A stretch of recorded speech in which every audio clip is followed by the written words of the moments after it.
We have some breaking news. U.S. Defense Secretary Pete Hegseth, who was plucked straight off of Fox News by Donald Trump, gave a speech early this morning summarizing Operation Midnight Hammer, which is what they're calling the 14 bunker buster bombs, the 24 Tomahawk missiles, the military aircraft that flew over Iran and struck just last night. This is Donald Trump pulling us closer to the brink of war as the Middle Eastern tensions rise. Now, Pete Hegseth went on stage and was asked, were congressional leaders notified?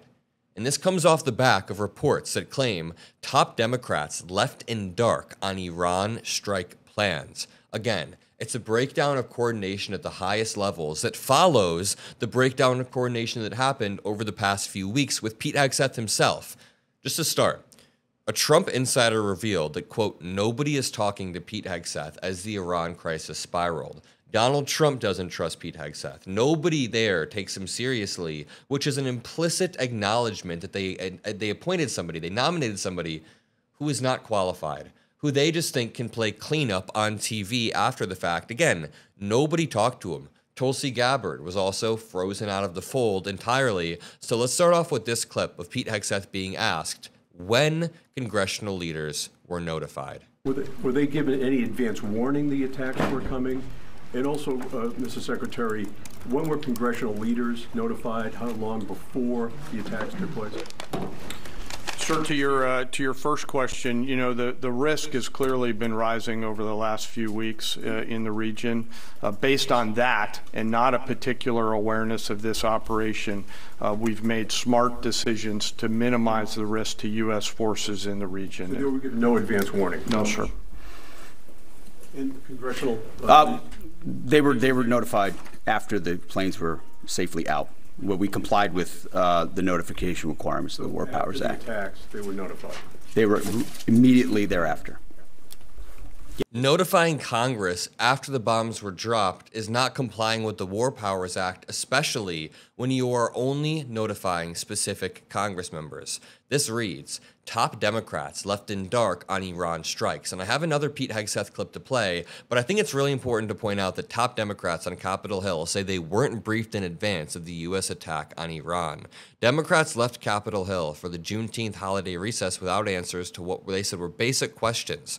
Now, the thing is, Republicans were briefed. Representative Mike Johnson was briefed, but Senate Minority Leader Chuck Schumer was given what was described as a perfunctory notice shortly before Trump's announcement, meaning after the strikes happened, he was notified, but their Republican counterparts were given advance notice.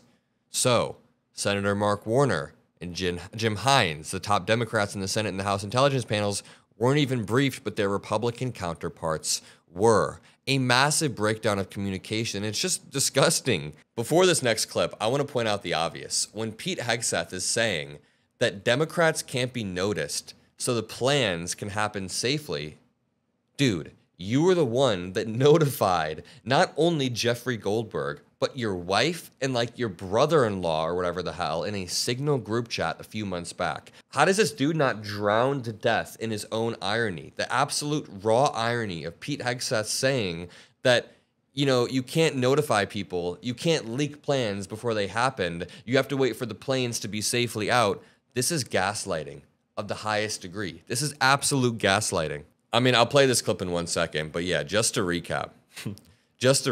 Pete Hegseth is notorious for leaking war plans in a Signal group chat because he accidentally added an Atlantic editor-in-chief, Jeffrey Goldberg. It came out a month later. He also had a group chat with his wife and his brother, and in that group chat, he also leaked war plans about Houthi strikes before they happened. So I don't want to hear anything from him. Here, Pete Hegseth is confronted about the intelligence.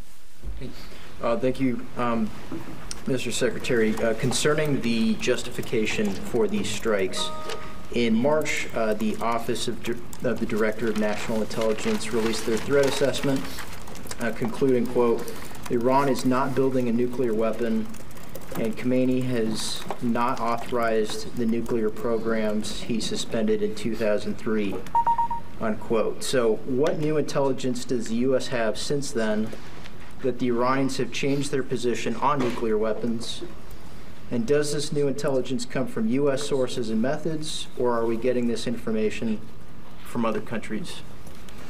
Well, I would just simply say that the president's made it very clear. He's looked at all of this, all of the intelligence, all of the information, and come to the conclusion that the Iranian nuclear program is a threat, and was willing to take this precision operation to neutralize that threat in order to advance American national interests, reduce the Iranian nuclear program, and obviously collective self-defense of ourselves and our allies. So he looked at all of it, understood the nature of the threat, and took bold action I think the American people would expect in a commander-in-chief. That's all we've got. Thank you very much. Appreciate it.